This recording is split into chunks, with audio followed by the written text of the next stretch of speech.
શહેરમાં ગેસ સિલિન્ડરની જ્યારે 2 નંબરીના કામો કરતા તત્વો સામે કાર્યવાહી કરવા માટે પુરવઠા વિભાગની સાથે સાથે પોલીસ પણ એક્શનમાં આવી છે। જે દરમિયાન તાજેતરમાં ન્યૂ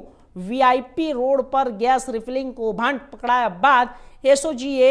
જ્યારે કોયલી રોડ પર સીએમ પટેલ ફાર્મ હાઉસની પાછળથી વધુ એક ગેસ રિફિલિંગ કૌભાંડ ઝડપી પાડ્યું છે અને ગેસ રિફિલિંગની માહિતી મળતા જ પીઆઈ જિગ્નેશ ગામિત અને ટીમે દરોડો પાડીને હાઈટેન્શન લાઇનની નીચે એમ્બ્યુલન્સની આડમાં ડિલિવરી માટે 40 સિલિન્ડર લઈને નીકળેલા મહાલક્ષ્મી ગેસ એજન્સીના ડ્રાઈવર જીતેન્દ્ર ઉર્ફે દિનેશ નાનુ બારૈયાને ઝડપી પડાયો છે।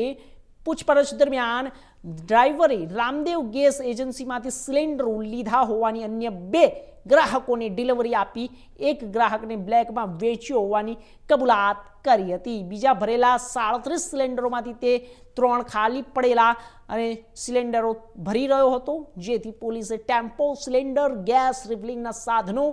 વજન કાંટો, મોબાઈલ, રોકડ રૂપિયા 5900 કબજે કરી ધરપકડ કરી છે।